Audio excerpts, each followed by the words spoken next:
Adelante, Paco, cuando quieras. Ya. Bueno, buenas tardes.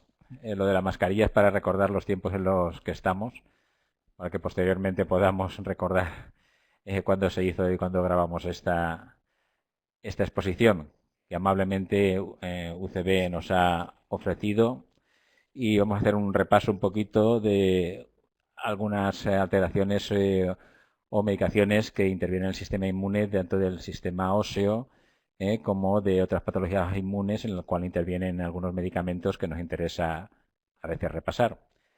Para ello hemos seleccionado un plantel de personas que nos pueden ayudar en esta presentación. Entre ellos tenemos al doctor Javier Calvo Catalá, del Hospital General Universitario de Valencia, que nos va a tratar sobre la osteoporosis y las alternativas que nos van a ir presentando en un próximo futuro. Actualmente tenemos problemas con algunos otros especialistas, compañeros, sobre todo los estomatólogos, que nos quitan tratamientos y nos ponen a veces en un brete, porque quitar tratamientos para la osteoporosis puede ser incluso en ocasiones mortal.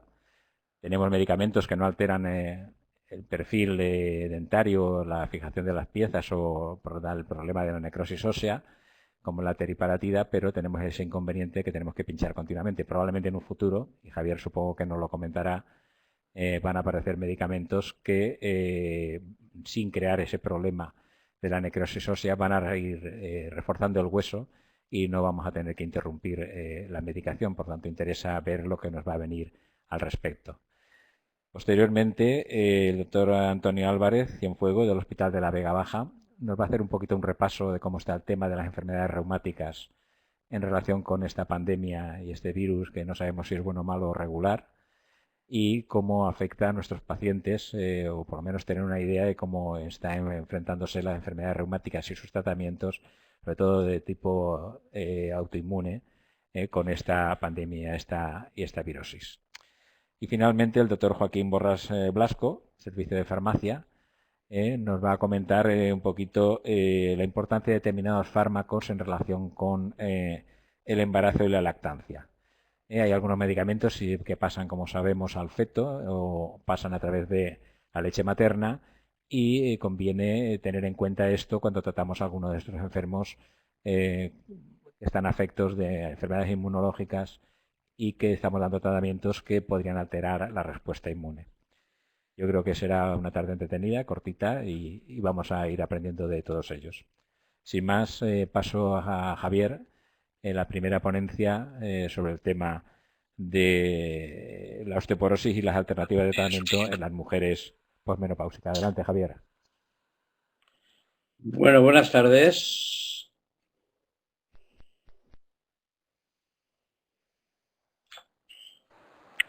Bueno, buenas tardes. Javier, perdona, active su cámara, por favor. La tengo activada.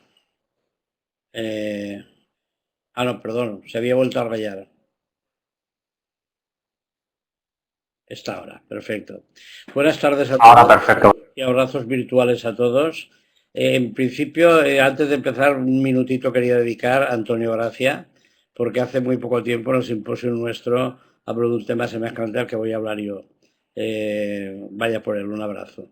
Bueno, mi tema ha sido, como decía Paco, nuevos tratamientos futuros, pero también unos nuevos conceptos en la osteoporosis, porque ha cambiado un poco el paradigma de las cosas que debemos tener en cuenta respecto a la osteoporosis. Esto es mi conflicto de intereses y mi agenda van a ser estos 6 puntos, conceptos generales que todos conoceremos y por lo tanto será rápido, lo que es el concepto de fractura por fragilidad, que habrá que ir sustituyendo a fractura osteoporótica por fractura por fragilidad, alto riesgo, riesgo inminente, nuevas alternativas de tratamientos y unas conclusiones. Vamos a empezar por estas notas generales. Todos sabemos lo que es la osteoporosis, que hay una alteración, disminución de la resistencia, por lo tanto se aumenta la fragilidad del hueso y esto lleva a fracturas. Y es una enfermedad tan importante que de cada 10 mujeres de más de 70 años, 4 tienen una osteoporosis, y en hombres y mujeres de más de 75 años se producen al año 140.000 fracturas de fragilidad en España, 2.100 y pico muertos y 3.000 millones de euros el gasto que conduce esta enfermedad. La osteoporosis es mal diagnosticada, como todos sabéis. Hay 200 millones de personas con osteoporosis en el mundo, cada muñequito son 2 millones de mujeres, pero solo de ellas 1 de cada 5 va a diagnosticarse. Pero 1 de cada 3 va a llevar tratamiento y lo que es peor es que a los 6 meses la mitad no llevan tratamiento. Es una enfermedad pues infradiagnosticada, infratratada, pero también está infravalorada. Y está infravalorada a nivel general y por eso se habla de una crisis en el tratamiento de la osteoporosis, porque disponemos de fármacos que van a evitar fracturas y muerte, pero por una serie de problemas, incluidos, como ha dicho Paco, la osteonecrosis del maxilar, quizá el peor, hace que la gente no haga caso al tratamiento y, como veis, deja el tratamiento en 6 meses un porcentaje elevadísimo. Pero esta infravaloración no solo la tiene la población general, que ya sabéis que llegaron a decir que la osteoporosis la creábamos los médicos para ganar dinero, sino que los mismos profesionales, 1 de cada 5, no considera necesario que una persona con osteoporosis lleve tratamiento. Y con esta pequeña introducción, sí que quería, ya por lo que ha dicho Paco, que no lo iba a comentar, el problema que tenemos con los dentistas es importantísimo. Hace unos meses en el Colegio de Dentistas de Valencia hicieron una reunión y me invitaron y hablaba yo, hablaba el doctor Bagán y hablaba la doctora Bagán, y para sorpresa de todos coincidimos exactamente en los mismos criterios que todos tenemos que los que tenían los dentistas que saben de esto, como es el doctor Bagán a nivel mundial. No pueden cambiar el tratamiento, se pueden tratar en su casa cuando hay una osteoporosis del maxilar, y esto se difundió entre muchos dentistas, y este año en el simposio de nuestro hospital vamos a repetir esa mesa redonda que todos tendréis en el libro que editamos y colgadas en la web del hospital. Vamos a empezar a hablar por la fractura por fragilidad. La osteoporosis, en las recomendaciones últimas de la SER, la definía o bien por carácter densitométrico, como siempre por la OMS, o bien también cuando había una fractura de fémur, independientemente de qué densitometría tenía, o una fractura de vértebras por fragilidad con una T menor de 1. Evidentemente, como todos sabéis, esa definición de osteoporosis densitométricamente conduce a poco, puesto que muchas de las fracturas se ocasionan cuando hay una osteopenia, como tenéis aquí. Entonces, cuando valoramos una osteoporosis por la densitometría, hemos de valorar factores de riesgo o el índice de Frax. Entonces, los factores de riesgo son todos conocidos por todos vosotros, no vamos a nombrarlos siquiera, porque lo tenéis claramente constatado. Entonces, fractura por fragilidad es uno de los primeros cambios que hemos de hacer, intentar cambiar fractura osteoporótica por fractura de fragilidad, que es aquella fractura que se produce por un traumatismo de bajo impacto, como es habitualmente la caída desde nuestra misma altura, andando. Y son fracturas que se producen por traumatismos que en un hueso normal no se producirían. La fractura por fragilidad es el principal factor de riesgo para que aparezcan nuevas fracturas. Es decir, cuando hay una fractura de este tipo, va a aparecer una fractura seguramente en un porcentaje elevado. En las fracturas de cadera, como estamos constatando cuando lo estudiamos, se muere la gente. Entonces, si tratáramos esas fracturas centinela, evitaríamos fracturas siguientes, y entre ellas la fractura de cadera, que como sabéis se denomina la fractura de los 3/3. Uno muere, uno queda regular y otro queda bien. Esa fractura centinela es importantísimo que la tengamos en cuenta, porque tratándola evitaremos fracturas siguientes. En este estudio que se hizo en España, se veía que en personas con fractura de cadera, el 33%, o sea, 1 de cada 3, había tenido una fractura previa. La mayor de las veces de muñeca, un 34%, de la columna, una vértebra, un 20%, y la cadera contralateral, como tenéis aquí también, un 21%. Es decir, que siempre, si hubiéramos tratado esto como tratamos un Angor y evitamos tener un infarto, se hubiera evitado una fractura de cadera o algunas, y se hubiera evitado muertes. Pero fijaros que antes de ingresar al hospital con la fractura de cadera, únicamente el 15% llevaban tratamiento previo, a pesar de haber tenido una fractura. Y al alta, después de la fractura de cadera, aproximadamente 1 de cada 5 llevaba tratamiento exclusivamente y el resto no llevaba tratamiento. Es decir, que hemos de valorar, tratar siempre esa fractura centinela para evitar otras fracturas posteriores que pueden conducir incluso a la muerte.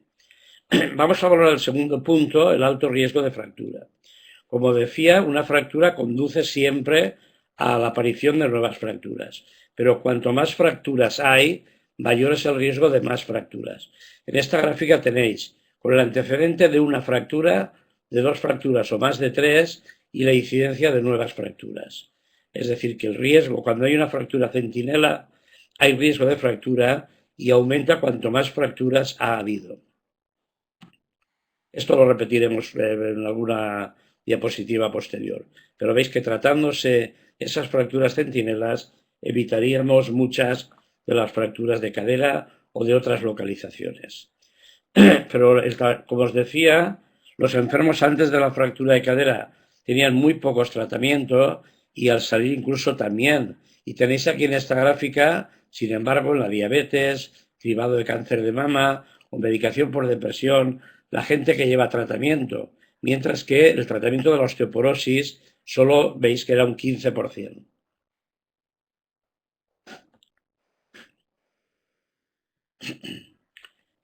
El riesgo ya os tenemos claro que es cuanto más fracturas, más riesgo. Y el otro concepto que queríamos aclarar era lo que se denomina riesgo inminente de fractura. El riesgo inminente de fractura, como ya hemos dicho, una fractura genera otra fractura, y en esta gráfica tenéis lo mismo que hemos puesto antes, pero con distintas localizaciones de fractura. Pero veis que conforme hay más fracturas, el riesgo es mayor.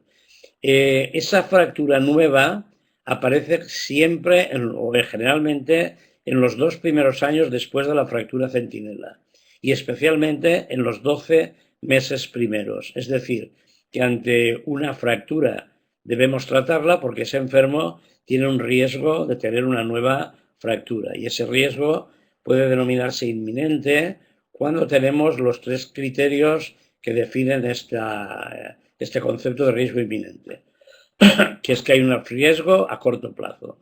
Cuando ha habido una fractura reciente, lo fundamental, siempre que hay una fractura de fragilidad hay que tratar. Ancianos frágiles que se caen frecuentemente y se incluye el riesgo inminente de fractura, o pacientes que se empiezan a tratar con corticoides a dosis elevadas. O sea, cuando hay estos 3 conceptos, hay un riesgo inminente de fractura que aparece en los 2 primeros años y sobre todo aparece en el primer año. Por lo tanto, tratemos cuando hay una fractura centinela como cuando hay un Angor. Ese riesgo inminente de fractura nos hace que tengamos que hacer una prevención secundaria y siempre que hay estas fracturas empezar el tratamiento para evitar una nueva fractura o varias fracturas que pueden ser más graves y que pueden conducir a la muerte, como todos sabéis también. ¿Y qué podemos hacer para mejorar esta situación? Es para detectar todas esas fracturas centinela y para detectar los riesgos de fractura inminente. Pues aparecen las FLS, como todos sabéis, y que algunos de los hospitales nuestros la tienen establecida, como en Villajoyosa, el doctor Rosas. Fijaros en estas flechas que los hospitales que hay una FLS, el más del 95% de enfermos con fractura de fragilidad son controlados, mientras que hospitales sin FLS, menos del 25% son controlados. Es decir, se hace más caso a las fracturas centinela para evitar lo que hemos visto posteriormente. ¿Cómo se organiza una FLS? Hay un coordinador, que suele ser el reumatólogo y tenemos que luchar por ello también, que recibe datos del hospital y que recibe datos de medicina de familia. Aquí han de estar involucrados reumatólogos, traumatólogos, médicos de familia, radiólogos, que cuando informen las placas pongan que hay acuñamientos vertebrales, neumólogos, como todos sabéis, su patología sobre todo de columna por esos corticoides que toman, y rehabilitadores. Todos esos datos llegan al coordinador, se detectan, hay una base de datos y posteriormente, aparte de diagnosticar a los pacientes, pues se les explican las normas de vida, los tratamientos se les ponen en marcha, el ejercicio, etc. ¿Qué pretenden las FLS? Lo primero, identificar a todos los pacientes que han tenido una fractura por fragilidad. Lo segundo, investigar otras causas, porque como todos sabéis, no toda fractura es osteoporótica y todos detectamos mielomas al estudiarlos más detalladamente. Iniciar un tratamiento precoz, eso es fundamental, y insistir en el cumplimiento terapéutico, y aquí es una pieza clave enfermería, como todos también creo que tenéis claro. ¿Y qué beneficios hay? Pues fijaros que cuando hay una FLS se hacen un 24% más de densitometrías, se tratan un 20% más de personas, la adherencia aumenta un 22%, nuevas fracturas disminuyen y la mortalidad disminuye. Es decir, que se evidencia que son productivas, son eficaces y son eficientes. Pero esto, con la poca dotación de recursos humanos que tenemos, se nos hace muy difícil en muchos servicios.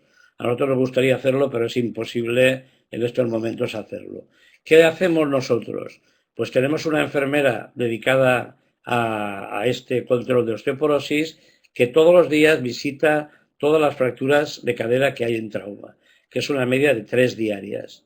Les hace una valoración de factores de riesgo, les explica las medidas higiénicas, les solicita el estudio analítico que nosotros tenemos para valorar la osteoporosis y además solicita una densitometría para el próximo control que vemos al paciente. La densitometría no haría falta para iniciar el tratamiento, porque con una fractura osteoporótica de este tipo, con fragilidad de cadera, todos deben tratarse sin más. El hacer la densitometría es exclusivamente para tener más completo el estudio. Una vez hecho esto, todos los pacientes actualmente de mi hospital, perdonad por la voz, todos los pacientes salen de alta con tratamiento, todos, y a todos se les va valorando de momento durante 2 años. Les valoramos o bien enfermería y luego nosotros, o bien directamente nosotros. Si son pacientes que son dependientes, viven en residencias, no van a poder colaborar, a estos directamente se les hace el informe para que les vea su médico. Pero con esto hemos conseguido, después de muchos años, que todo paciente que ingresa en el servicio de trauma con una fractura de cadera sale con tratamiento. Lo ideal serían las fracturas vertebrales, de muñeca, etcétera, pero nuestros recursos en estos momentos lo impiden. ¿Qué nuevas alternativas es casi la última parte para el tratamiento tenemos nosotros o vamos a tener para tratar la osteoporosis posmenopáusica? Sabéis que lo que hay que tratar, como la SER dice en estas últimas y recientes recomendaciones, que hay que tratar siempre que haya fracturas por fragilidad. Como hemos hablado, no haría falta ni densitometría. Y hay que tratar cuando hay un riesgo elevado por el FRAX con una densitometría patológica. Y recuerda que cuando una persona lleva tratamiento y tiene riesgo de fractura, el que tengamos que valorar a los 5 años no quiere decir quitar el tratamiento. Y ahí viene el tema de las vacaciones terapéuticas, que todos conocéis, vacaciones terapéuticas con bifosfonatos, y nunca se deben hacer con denosumab, porque si se interrumpe el tratamiento sin sellarlo con otro producto, pueden aparecer, como todos sabéis, las fracturas múltiples, que no es un efecto adverso del denosumab, sino es una forma incorrecta de tratar al paciente. ¿Y cuál es nuestro objetivo final? Pues evitar fracturas, y para ello valoraremos el tratamiento dependiendo de la edad. Si tiene una comorbilidad, una insuficiencia renal, no deberíamos darle bifosfonatos. Si lo que queremos prevenir es fracturas vertebrales en una mujer joven menopáusica, quizá hay otros, los SERM, otros fármacos. Si queremos proteger la fractura de cadera, otros. Es decir, hay que valorar siempre al enfermo en su conjunto. ¿Y qué tratamientos tenemos actualmente? Los que todos conocéis y el que está a punto de salir, una antiesclerostina que está pendiente de la aprobación de precio por el Ministerio, pero será el próximo fármaco después que han ido desapareciendo otros posibles tratamientos. Todos estos tratamientos actúan sobre la vía Wnt, que es muy problemática, sería para hacer una sesión solo para ello, y todos estos fármacos son anabólicos algunos, formadores de hueso, como los antiesclerostina, el anti-DKK o este fármaco relacionado con la paratormona, y otros antirresortivos como iba a ser la catepsina K, que como sabéis después de años desapareció en el intento. Y en este momento queda la antiesclerostina como único fármaco que recientemente vamos a tener a nuestra disposición y que vamos a hablar unas palabras de él. Este señor que todos conocéis es Toulouse-Lautrec, que es el pintor de los burdeles y que acabó sifilítico, no sé por qué. Entonces tenía esta enfermedad que veis el aspecto, que es un déficit genético de la esclerostina, que son enfermos, es una enfermedad muy rara, autosómica recesiva, hay muy pocos casos descritos, uno es este señor, yo no he visto nunca y no creo que no veré, y la mayoría de nosotros no veremos, pero estos enfermos tenían una masa elevada y tenían un déficit de esclerostina. Entonces esto es la base de que si intentamos inhibir la esclerostina, podríamos mejorar esta masa ósea, esta densitometría. Pero lo importante no es aumentar la densitometría, sino evitar fracturas, que es lo que ha de demostrar un fármaco. Y así estos fármacos inhiben la esclerostina, con lo cual se estimulan los osteoblastos y además se inhiben los osteoclastos. Es decir, que tiene un mecanismo dual de actuación como aquel otro fármaco que todos recordáis que teníamos. De todos los fármacos que disponemos que actúen sobre la fractura vertebral de cadera y no vertebral, pues ya conocéis de sobra todos los que hay, y luego la antiesclerostina también va a actuar sobre los 3 tipos de fractura que tenemos.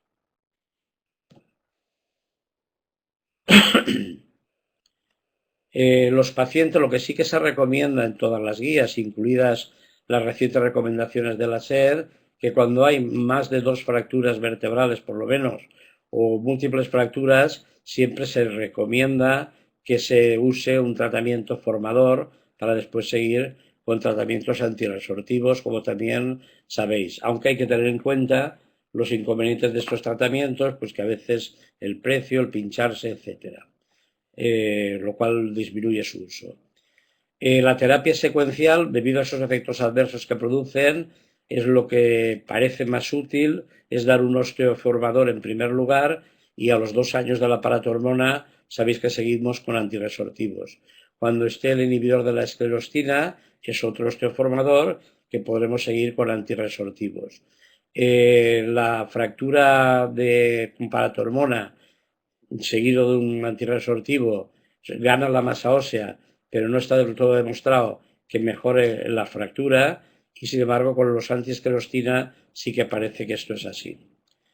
Hay una terapia combinada que no usamos prácticamente nunca, yo creo que alguna vez lo he probado en osteoporosis muy graves, y que puedes mejorar la masa ósea, pero no disminuye el riesgo de fractura. Y como conclusiones, mensajes para llevarnos a casa, y nos acoplamos perfecto al tiempo, no debemos asociar osteoporosis a densitometría solo, porque se puede tener una densitometría normal o una leve osteopenia y aparece un número importante de fracturas en este grupo de gente. Hemos de intentar cambiar el chip y no denominar fractura osteoporótica, sino denominar fractura por fragilidad, por los puntos que hemos comentado. Hemos de tener muy en cuenta el alto riesgo de fractura y el riesgo inminente de fractura. Ya hemos quedado que sobre todo fracturas recientes, corticoides a dosis altas, pacientes mayores y con caídas frecuentes, significa que hay un riesgo inminente de fractura. Y esos pacientes están muy infratratados. Hemos de colaborar todos en tratarlos, y para ello necesitamos la colaboración de todos. ¿La FLS podría ser un buen momento? Pues sí. El tratamiento secuencial, como hemos comentado ya, de primero durante un tiempo dar un osteoformador en la paratormona son 2 años seguido de un antirresortivo, y con los inhibidores de la esclerostina el tratamiento en principio es 1 año, y los pinchazos en vez de diario, que es uno de los inconvenientes, es un tratamiento mensual. Es responsabilidad de todos nosotros que los pacientes tengan una asistencia de calidad, y hemos de valorar la osteoporosis como una enfermedad importante, que gasta mucho dinero y que por desgracia conduce a muertes y a invalideces, y gente que no puede vivir como vivía antes de romperse la cadera. Fijaros que Morricone se ha muerto hoy por una fractura de cadera, por ejemplo. Y luego una cosa importante es que tengamos en cuenta que actualmente es que en reumatología todo el mundo, y más la gente joven, lo que quiere es ver patología inflamatoria. Entonces quedan una serie de patologías que quedan en segundo término, como es la osteoporosis, y no debemos dejar que otras especialidades puedan hacerse con ella, porque es importante, es bonita, entra dentro del concepto de nuestra especialidad y da muchas satisfacciones también. No todos son biológicos y no todo es artritis y no todo es espondilitis. Y con todo ello, pues nada, muchas gracias. Y lo que decía Osler, que sabéis que es un internista que tenía una visión muy global de la medicina y del enfermo, el buen médico trata la enfermedad, el gran médico trata al paciente. Y nada, pues muchas gracias y hemos acabado. Muchas gracias, Javier, por tu brillante exposición. Y eso, y recordar que la osteoporosis va ligada a muchas enfermedades reumáticas que también tratamos. Hay que tratar al paciente, no solamente la enfermedad que tenemos delante, sino la que puede venir. Muy bien, pues sin más pasamos a Antonio Álvarez Cienfuegos, que nos va a dar la visión de las enfermedades reumáticas y el COVID-19. Adelante, Javier.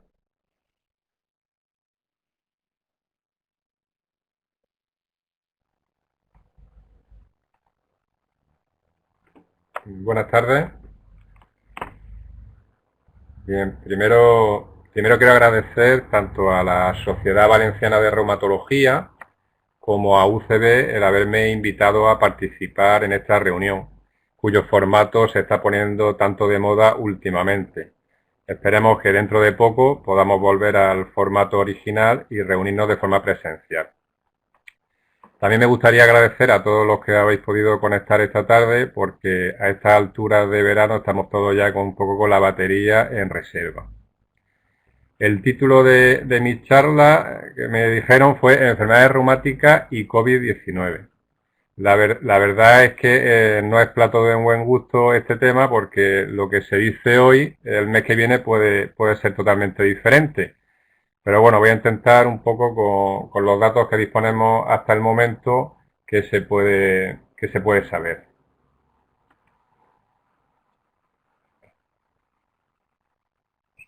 ¿Qué se pasa? Ahora. Bueno, este es el esquema que voy a seguir. Información sobre COVID-19, los artículos crecen de forma exponencial mes a mes. Pero en concreto, para lo que es COVID-19 y enfermedades reumáticas, de lo que disponemos hasta el momento son de recomendaciones de expertos y de series de casos que se van publicando. Yo, por motivos de tiempo, me centraré un poco en lo que son los registros de casos.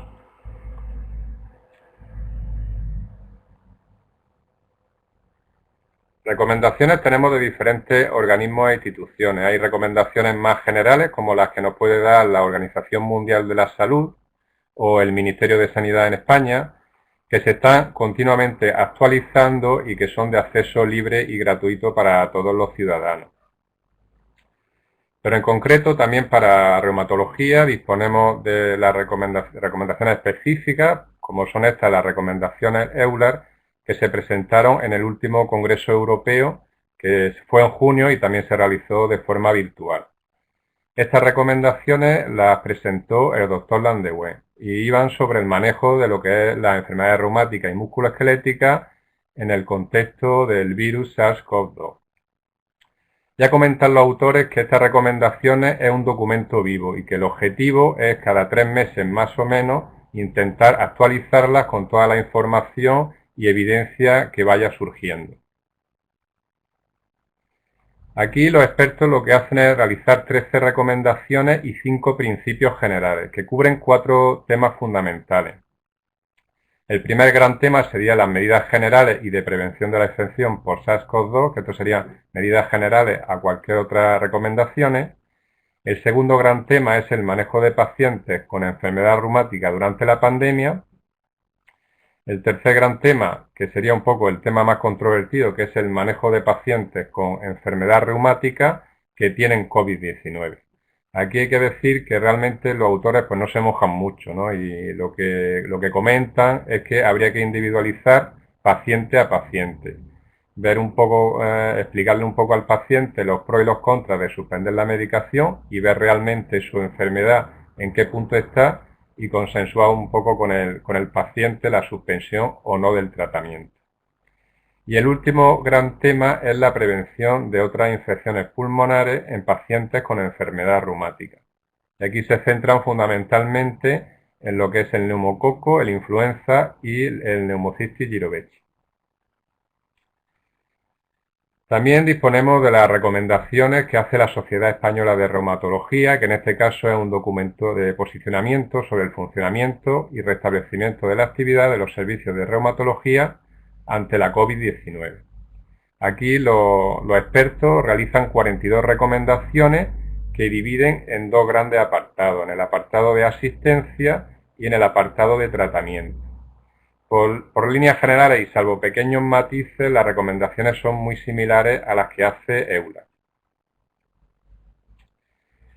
Y ya centrándonos un poco en lo que son los registros de casos, primero quiero decir que existe una plataforma a nivel mundial donde se pueden reportar los pacientes que tienen enfermedad reumática y COVID-19. Hay dos direcciones web para poder aportar esos datos. Para los países europeos, que sería lo que nos correspondería, pues tenemos esta dirección web que sale aquí en rojo de eular.org. Todos los pacientes que se van reportando a esta dirección son analizados en la Universidad de Manchester. Mientras que para el resto de países, la dirección web es esta que tenemos aquí abajo, reumcovid.org, y todos los datos reportados a esta dirección se analizan en la Universidad de California en San Francisco. La página web de esta plataforma la tenéis aquí, reumcovid.org. Si entramos en esta página, no sé si habéis podido entrar alguna vez, esta sería la portada que veis. En principio hay una serie de iconos. En el icono de publicaciones, si pinchamos aquí, tenemos acceso a la mayor parte de los artículos que hablan sobre COVID-19 y enfermedades reumáticas. Son de acceso libre y gratuito y se pueden descargar en formato PDF. La última vez que entré en esta página, que fue la semana pasada, había registrado un total de casi 3.500 pacientes, 2.300 en Europa y casi 1.150 en el resto de países. Pues bien, con los primeros 600 pacientes que se reportaron en esta plataforma, se publicó a finales de mayo en Annals of Rheumatic Disease este artículo sobre las características asociadas al riesgo de hospitalización por COVID-19 en los pacientes con enfermedad reumática. Los objetivos de este estudio fueron dos. Por un lado, describir tanto las características sociodemográficas como clínicas de los pacientes con enfermedad reumática y COVID-19, como el de identificar factores asociados con el riesgo de hospitalización por COVID-19 en este grupo de población. Se incluyeron pacientes con enfermedad reumática y COVID-19 que se registraron en esta plataforma desde el 24 de marzo hasta el 20 de abril. El diagnóstico de COVID-19 podía estar basado tanto en la determinación de la PCR, en la determinación de los anticuerpos, en pruebas complementarias, aquí fundamentalmente radiografía o TAC de tórax con un infiltrado pulmonar bilateral característico de la infección por este virus, o un diagnóstico de presunción basado solo en síntomas. Hay que decir que la mayor parte de los pacientes registrados se diagnosticaron mediante la determinación de la PCR. Se analizaron una serie de variables entre las que se encontraban la edad, el sexo, el consumo de tabaco, el tipo de enfermedad reumática y la actividad de la misma, la presencia de comorbilidades y, por supuesto, los tratamientos para la enfermedad reumática utilizados previamente al contagio de COVID-19. Como he comentado, se reportaron 600 pacientes de 40 países diferentes, aunque la mayor parte procedían tanto de Norteamérica como de Europa. La mayor parte de los pacientes fueron mujeres, el 71%, y con edades comprendidas entre los 50 y 65 años. Las enfermedades reumáticas más comunes fue la artritis reumatoide, seguido del lupus eritematoso sistémico y de la artritis psoriásica. Y en cuanto a las comorbilidades reportadas, la más frecuente fue la hipertensión, seguida de la enfermedad pulmonar, la diabetes, la enfermedad cardiovascular y la enfermedad renal crónica. La mayor parte de los pacientes se encontraban en remisión o en baja actividad de la enfermedad y nunca habían sido fumadores. Y en cuanto a la medicación que se utilizó previo al diagnóstico de COVID-19, la más frecuente fue los FAMES sintéticos clásicos. Pues bien, casi la mitad de los pacientes, en torno al 46%, se hospitalizaron y hubo un 9% de fallecimiento, con una mediana de días desde el inicio de los síntomas hasta la resolución del cuadro o el fallecimiento del paciente de 13 días. Si nos metemos ya un poco en lo que son las características de los pacientes hospitalizados, se observó que en el grupo de edad de más de 65 años el porcentaje de ingreso era mayor. En cuanto a las enfermedades reumáticas, aquí describen que tanto en el lupus eritematoso sistémico como en la vasculitis el porcentaje de pacientes ingresados era mayor que los no hospitalizados, no habiendo diferencia ni en la artritis reumatoide ni en la espondiloartritis. En cuanto a las comorbilidades, pues como cabría de esperar, los pacientes que presentaban comorbilidades también presentaban un porcentaje mayor de ingreso hospitalario, tanto para la hipertensión, la enfermedad pulmonar, la diabetes, la enfermedad cardiovascular y la enfermedad renal crónica. Todo ello con diferencias estadísticamente significativas, como podemos ver aquí en la columna de la derecha. No hubo diferencia en cuanto a la actividad de la enfermedad para ingreso hospitalario, y aunque en el análisis univariante se observó que los pacientes fumadores presentaban un mayor porcentaje de ingreso hospitalario, esto no se corroboró después en el análisis multivariante. En cuanto a los tratamientos utilizados, pues cabría destacar que los pacientes que estaban en tratamiento con antiinflamatorios no esteroideos presentaban un menor porcentaje de ingreso hospitalario. No así con los pacientes que estaban con dosis de moderadas a altas de corticoides, 10 miligramos día de prednisona o equivalente, que sí que presentaban un porcentaje mayor de ingreso hospitalario. Ya en el análisis multivariante se corroboró que tanto la edad mayor de 65 años como la presencia de las diferentes comorbilidades incrementaban el odds ratio, el riesgo de ingreso hospitalario. En cuanto a los tratamientos en el análisis multivariante, pues también aquí hay que destacar que aquellos pacientes que se encontraban en tratamiento con biológicos, hay que decir que la mayor parte de los tratamientos biológicos utilizados eran fármacos anti-TNF, o aquellos pacientes que estaban también en tratamiento con FAMES sintéticos diana específicos, como los inhibidores de la JAK, aunque la proporción era muy pequeña, presentaban un menor odds ratio, un menor riesgo de ingreso hospitalario. Y se confirmó que los pacientes que estaban con dosis de más de 10 miligramos al día de prednisona presentaban casi el doble de riesgo de ingreso hospitalario. Hay que recordar que los registros de casos tienen una serie de limitaciones que ya los autores apuntan en su artículo. Como es que el registro es voluntario, por lo que no se recogen todos los casos de COVID-19 en pacientes con enfermedad reumática, que por líneas generales se suelen registrar los casos más severos. Obviamente los casos asintomáticos o los casos con una sintomatología muy liviana no se suelen registrar ni incluso se suele determinar la COVID-19. Y también hay que recordar que esto es un estudio transversal, por lo que no se pueden evaluar relaciones causa-efecto. Pues bien, los autores concluyen que los factores de riesgo de hospitalización en pacientes con enfermedad reumática fue similar a la población general, que la edad mayor de 65 años y la presencia de comorbilidades incrementan el riesgo de hospitalización.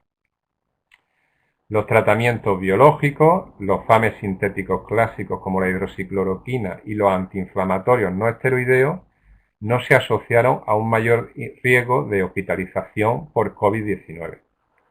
Los tratamientos anti-TNF se asociaron a un descenso de la O-ratio del riesgo de hospitalización, mientras que las dosis de glucocorticoides mayores a 10 miligramos al día se asoció a un mayor riesgo de ingreso hospitalario. Y que, por supuesto, es necesario realizar estudios con mayor número de pacientes para valorar enfermedades, tratamientos y ya comorbilidades concretas. Y, en principio, eso es todo. Muchas gracias. Muchas gracias, Antonio. Yo creo que los corticoides han salvado muchas vidas, lo seguirán salvando, pero que hay que empezar a pensar en alternativas a los corticoides en muchas de nuestras patologías. Corticoide ya creo que en su momento seguirá creciendo, pero las alternativas hay que tenerlas en cuenta. Muchas gracias, Antonio, entonces por tu charla, y ahora vamos a oír que se me ha olvidado presentarlo divinamente a Joaquín Borrás, que es farmacéutico de la farmacia hospitalaria del Hospital de Saguntos, y que nos va a hablar de esos fármacos en relación con el embarazo y la lactancia. Cuando quieras, Joaquín.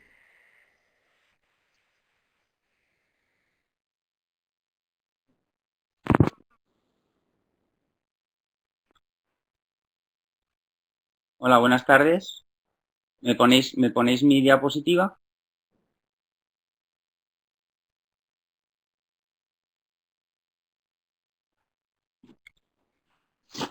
Bueno, buenas tardes a todos. En primer lugar, quiero agradeceros a todos aquellos que estéis conectados al webinar y también agradecer a la Sociedad Valenciana de Reumatología por haberme invitado a estar con vosotros esta tarde y al Laboratorio UCB por su colaboración.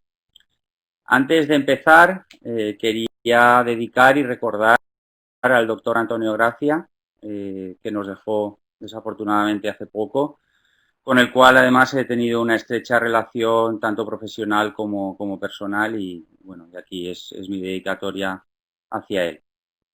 Y esta tarde, ¿qué es lo que os voy a comentar? Pues lo que os voy a comentar es que dentro del grupo de trabajo de enfermedades inmunomediadas inflamatorias de la Sociedad Española de Farmacia Hospitalaria, hemos elaborado una guía de fármacos IMID en embarazo, fertilidad y lactancia. ¿Y por qué hemos desarrollado esta guía? ¿Y por qué hemos desarrollado esta guía? Pues lo hemos desarrollado por 4 razones principales. La primera de ellas es porque durante el embarazo, lactancia y fertilidad existen cambios fisiológicos en los pacientes. Además, entre un 15 y 30% de las parejas tienen problemas de fertilidad. Se registran aún un porcentaje entre 2 y 3% de malformaciones congénitas, también desafortunadamente de abortos, y todo este cambio en hábitos de vida pues produce la necesidad tal vez de tener en cuenta el uso de estos fármacos IMID en pacientes con deseo gestacional, embarazo y lactancia.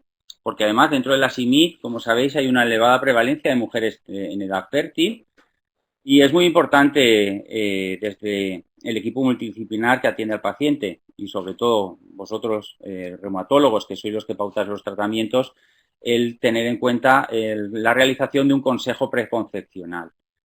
Esto es muy importante porque estamos manejando fármacos, ya sean biológicos o no, en una situación especial y que además en estos pacientes genera una gran incertidumbre porque tener en cuenta que estamos hablando de una paciente con una enfermedad crónica que tiene deseo gestacional o se queda embarazada, que está con un tratamiento ya sea biológico o no, o combinación de ambos, y que también luego quiere darle lactancia. Entonces, hay una gran incertidumbre y es necesario aportar y ayudar a estos pacientes para que se realice un uso seguro de los medicamentos. Y esto además está reflejado en la literatura. Aquí os pongo simplemente un ejemplo en el cual una encuesta realizada en el 2019 a 54 mujeres en edad fértil con psoriasis moderada grave, se vio que el 39% de las mismas no consensuó su plan de tratamiento con su especialista antes del embarazo. Y además un 59% no planearon su embarazo de forma activa, que solo el 12% recibió una iniciativa por parte del médico acerca de planificación familiar, y un 43% tuvo la sensación de que en el momento en que tenía que dar lactancia materna, pues no sabía si tenía que elegir la lactancia y suspender el tratamiento, si podían continuar ambos tratamientos. Por todas estas razones, nuestro grupo de trabajo dentro de la Sociedad Española de Farmacia Hospitalaria hemos elaborado esta guía que ahora voy a pasar a presentaros vuestra estructura. La estructura. ¿Qué estructura tiene? Pues lo que hemos hecho ha sido presentar toda la evidencia disponible de estos diferentes tratamientos, utilizando una revisión bibliográfica en la cual hemos usado PubMed, Web of Science y Cochrane Library. Hemos seleccionado artículos en inglés o en español hasta diciembre de 2019, está bastante activa, y lo que hemos seleccionado son artículos relacionados con el manejo de embarazo, lactancia y fertilidad en dermatología, reumatología y digestivo, con estos términos que son los que hemos utilizado como términos MES para realizar la búsqueda. Hemos estructurado la guía en 5 capítulos, uno de ellos sobre tratamientos tópicos, un segundo capítulo sobre antiinflamatorios, un tercer capítulo sobre inmunosupresores, un cuarto capítulo sobre terapia biológica y al final unas tablas que ahora pasaremos a presentar. Fijaros, las tablas son muy interesantes porque para cada una de las categorías importantes, como es embarazo, lactancia, fertilidad masculina, fertilidad femenina y cuándo suspender el tratamiento, según el fármaco hemos establecido una gama de colores como si fuera un semáforo, es decir, verde es uso seguro, amarillo, bueno, en este caso es un poquito así, un color diferente, pero precauciones de empleo, y cuando aparece rojo, uso contraindicado. Con lo cual es muy visual porque inmediatamente podemos saber en cada una de las estancias más importantes durante el embarazo, deseo gestacional, qué actitud tenemos que tomar ante determinados fármacos. Y luego, cada fármaco lo hemos estructurado de esta manera, con indicaciones, embarazo, lactancia, vacunas vivas en el bebé, fertilidad masculina y femenina, cuándo suspender el tratamiento y, por último, la bibliografía. Y esto es un ejemplo, como está en la guía, donde tenéis todos los puntos y como os podéis fijar, lo que hemos tratado de hacer es que fuera una guía útil, con la información concisa y, como veis en negrita, están aquellas cosas que consideramos más importantes. Y siempre al final de cada uno de los capítulos aparece la bibliografía de donde hemos sacado toda la información.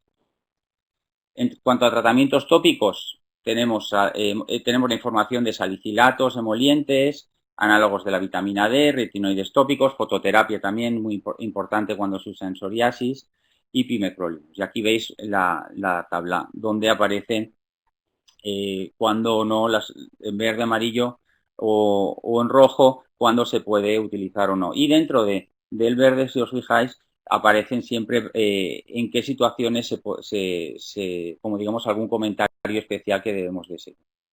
Lo mismo con los AINES y con los inhibidores de la COX. Fijaros, por ejemplo, en lactancia, como aparece que Celecoxib sí que se puede continuar el tratamiento durante la lactancia. Lo mismo con los inmunosupresores, donde hemos incluido todos los clásicos y además los nuevos como apremilast, tofacitinib y baricitinib. Y aquí veríais las siguientes tablas en las cuales pues están explicados todos los tratamientos, que no me voy a parar porque luego podéis consultar la guía, pero como veis es algo muy visual y que enseguida podéis determinar la posibilidad o no de usar. Lo mismo con las terapias biológicas, donde hemos incluido todas las terapias biológicas, tanto para enfermedad inflamatoria intestinal, para todas las condiciones reumáticas y también para la psoriasis y la hidradenitis supurativa. Aquí, fijaros aquí, como por ejemplo en las terapias biológicas, por ejemplo en certolizumab está todo verde, se puede continuar el tratamiento, y como en los fármacos más nuevos, donde tenemos menos experiencia, como son todos los nuevos para la psoriasis, bloqueantes de la IL-23, por ejemplo, no se puede utilizar este tratamiento. No estaría contraindicado por falta de información principalmente o por diversos estudios en animales que pueden decirnos que pueden ser fármacos peligrosos. ¿Dónde podéis encontrar esta guía? Pues mira, os pongo aquí la página web de la SEF en Biblioteca Guías. Aquí dentro de todas las guías que publica la SEF sobre tratamientos o atención farmacéutica o uso de fármacos en condiciones especiales está, y aquí tenéis la dirección exacta, que si queréis luego se la puedo facilitar a Paco para que os pueda mandar la guía, pero es muy sencillo, con que pongáis guía de embarazo SEF os llevará directamente en Google para poder descargarosla, ¿vale? Porque está en formato PDF y es de uso, o sea, es de descarga gratuita. Esta información queremos que bueno, pues que os sea útil, y por esa razón la SEF lo deja en un entorno abierto. Y bueno, una vez os he presentado la guía, pues vamos a ver diversos casos que nos han pasado a nosotros allí en Sagunto, en el hospital de Sagunto, en la consulta externa de farmacia y conjunto con el servicio de reumatología durante estos años, en los cuales, pues yo creo que si hubiéramos tenido la guía, pues nos hubiera sido mucho más rápido a la hora de obtener la información. El primer caso que os presento es un caso sobre que nos llegó esta interconsulta por parte de dermatología. El motivo de la consulta, una consulta no presencial, es paciente varón en tratamiento con ciclosporina, consulta sobre contraindicación en caso de embarazo de su pareja. Y un saludo del dermatólogo. Entonces, fijaros, yo aquí sí que es verdad que te digo que esta interconsulta es una de las más complicadas que me hicieron en 2018, porque teníamos que buscar la información. No se trataba sobre cómo afecta la ciclosporina a un varón acerca de su fertilidad y si eso puede tener algún efecto en el embarazo de su mujer. Y lo que encontramos, que fue la contestación, no teníamos la guía, entonces tuvimos que buscar en varios fuentes, y al final vimos como que la información que disponemos es de la ciclosporina en mujeres embarazadas y la clasifica como categoría C en embarazo, es decir, teratógeno en animales con no estudio en humanos. Existe experiencia limitada para su uso y al final determinamos que dada la posible teratogenicidad de la ciclosporina, se aconseja que los hombres suspendan este fármaco 3 meses antes de intentar la concepción. Esta misma información que sacamos ahí la tenemos ahora, la tendríamos en la guía y nos hubiera sido mucho más sencillo encontrarla y poder tenerla. Es decir, lo importante es que esta guía yo creo que es útil porque nos permite en un momento tener una información basada en la evidencia acerca del uso de los fármacos en pacientes IMID con deseo gestacional, embarazo o lactancia. El segundo caso es un caso de una mujer diagnosticada de artritis reumatoide que nos llama a la consulta y nos dice que ha tenido un embarazo accidental y que estaba en tratamiento con metrotexate y certolizumab. La verdad es que mi primera reacción es, al oír metrotexate, horror, por lo que es el metrotexate y sus efectos teratógenos, aunque sí que es verdad que dentro de los tratamientos biológicos estaba con certolizumab, con lo cual teníamos una pequeña sensación de alivio. En cuanto al metrotexate, como ya sabéis, es una categoría X, es un fármaco teratógeno que produce muerte fetal, abortos espontáneos y o malformaciones congénitas.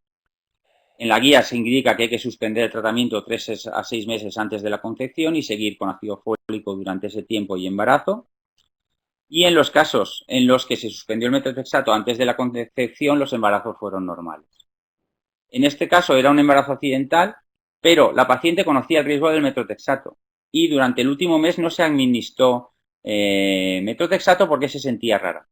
Entonces, consideramos tanto por parte de, bueno, esto inmediatamente informamos al servicio de reumatología y él consideró que la exposición o el riesgo era probablemente baja, hablamos con la paciente y además vemos, por ejemplo, ahora aquí en la guía, que esto nos hubiera ayudado, es que al menos un ciclo ovulatorio después de la última dosis de metrotexato, es decir, cuando se debería tener en cuenta la posibilidad de mayor riesgo.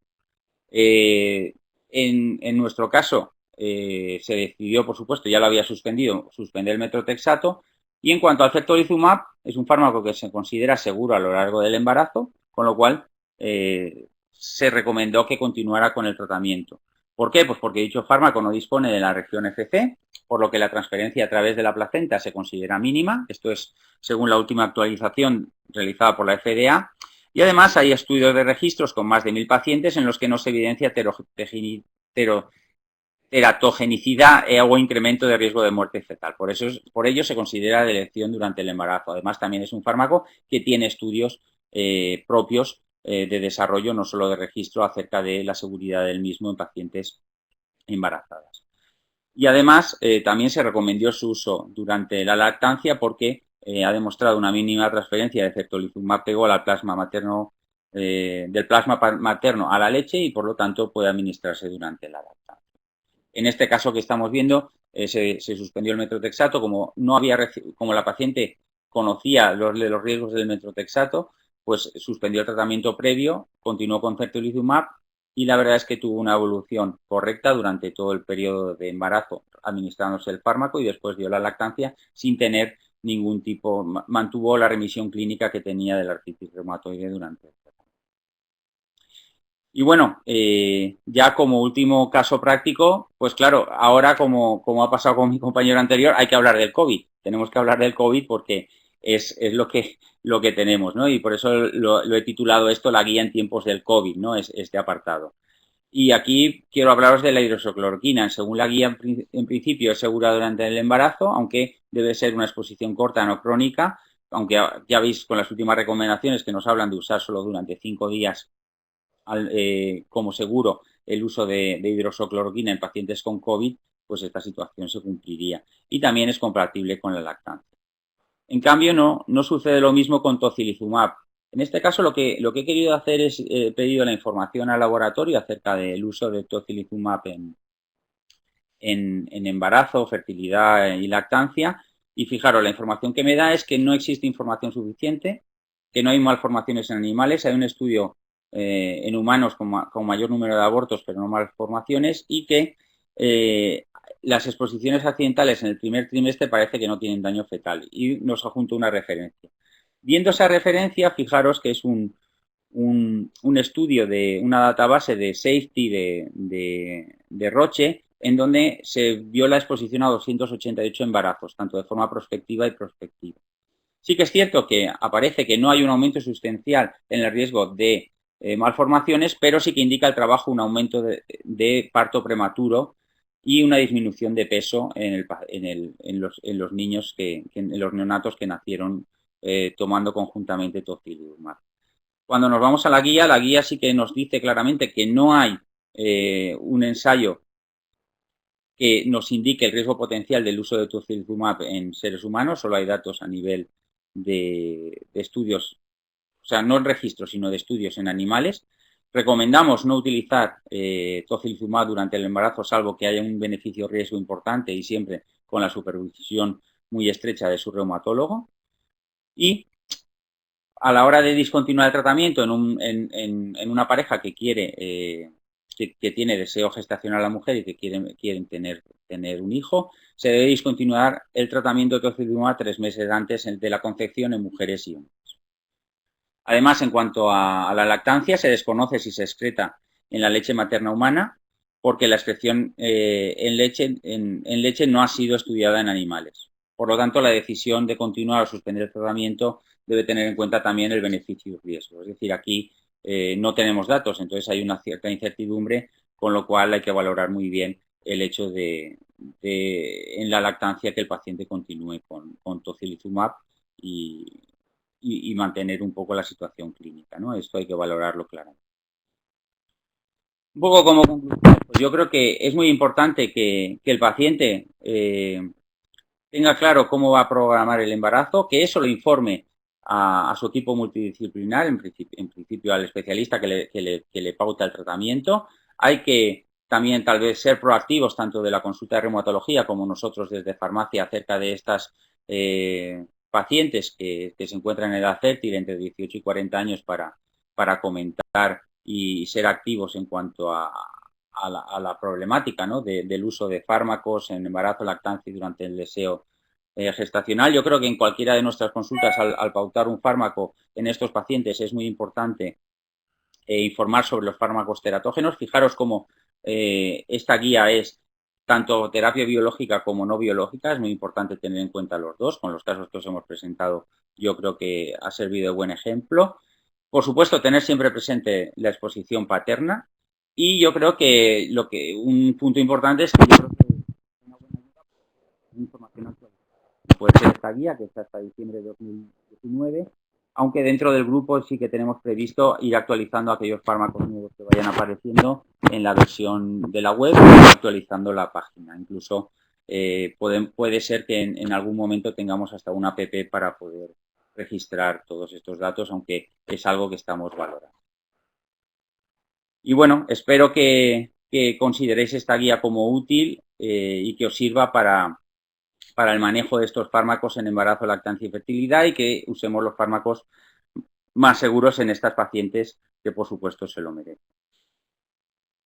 Y simplemente despedirme, daros las gracias por la invitación y por estar aquí esta tarde con vosotros. Y de nuevo os pongo la página web donde...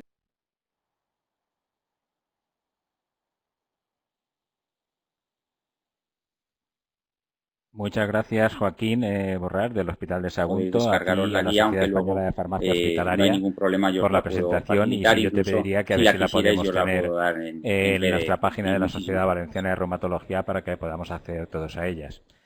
Lo había dejado un poquito para el final. Sabéis que este viernes a las 8:30 en la iglesia de San Juan.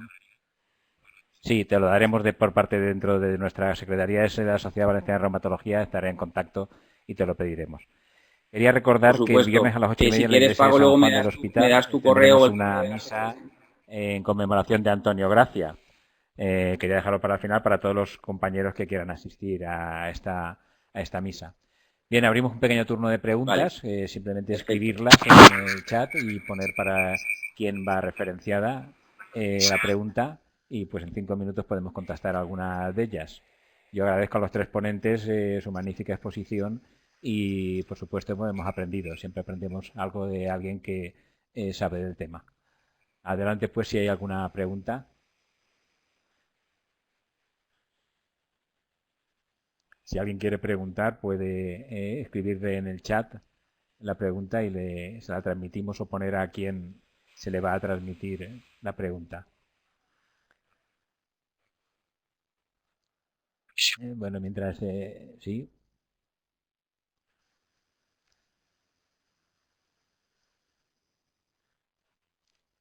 ¿Alguien quiere hacer una pregunta? Bueno, simplemente decir que por parte de la sociedad, como ha dicho Javier, estamos intentando, y con su colaboración, por supuesto, intentaremos contactar con la Escuela de Estomatología a ver si sacamos un documento de consenso, porque realmente esto es importante para que lo tengamos todos claros. Y en el COD-19, pues, en fin, por lo menos hemos participado con nuestros tratamientos tal vez en mejorar la situación de algunos pacientes. Desgraciadamente no hemos participado en ninguna guía ni ningún... nos han pedido consejos sobre estos tratamientos en el manejo y tratamiento de estos pacientes, salvo algunos hospitales puntualmente, mientras que en otros países sí que ha sido así. En fin, nuestros compañeros internistas pues se han visto muy capacitados para hacerlo. En fin, yo creo que hay que pedir siempre consejo a alguien que sabe o maneja algún tema concreto cuando nos enfrentamos a una patología. Y la guía esta que tenemos y que nos ha presentado Joaquín, pues es fantástica, y la vamos a tener seguramente a nuestra mano para muchos problemas que nos pueden surgir en nuestra consulta. ¿Alguna pregunta en algún sitio? Paco, yo quería escribir, pero no puedo escribir. ¿No puedes escribir? Pero ya Pero hablando. bueno, mi pregunta, mi sugerencia, pregunta, ¿puedo hacerla verbal? Es que Sí, no puedo escribir. A ver, Sí. Nosotros hemos, dejando aparte todos los problemas que ha habido con los antipalúdicos, nosotros hemos detectado de 450 creo que teníamos, solo una persona ha tenido el COVID. Por lo tanto, algo de efecto positivo pensamos que debe existir. A lo mejor sería bueno que nos reuniéramos varios hospitales con los casos de cada uno y poder tener una relación importante de unos datos importantes. Yo pregunto, en creo Elche que no hemos los efectos tenido secundarios- ninguno. En Elche no hemos tenido ninguno, pero no sé a nivel de la comunidad, se puede hacer una encuesta y decir que nos lo digan, o hacer un portal en la sociedad para que todos cuelguen allí los casos que hayan tenido. Pues creo que sería interesante, vamos. Sí, es buena idea, Javier. Bueno, pues en fin, yo, si no hay nada más, estamos ya en hora para cerrar. Agradecer a UCB y a los ponentes la exposición que se ha realizado. Va a haber unas próximas reuniones de este tipo que también nos lo va a patrocinar UCB, y se irán comunicando las fechas, e iremos tocando diversos temas relacionados con la inmunología y las enfermedades reumáticas que nos atañen a todos y en la que seguro aprendemos siempre algo. Por lo tanto, pues nada, nos despedimos por parte, yo como presidente de la Sociedad Valenciana, y moderador de esta sesión. Os agradezco el que hayáis participado y que os hayáis conectado. Y sin nada más, si nadie más tiene algo que decir, pues hasta la siguiente charla, entonces, para encontrarnos otra vez con UCB y la patología inmunológica que invade casi toda nuestra patología. Muchas gracias a todos. Hasta la vista. Adiós.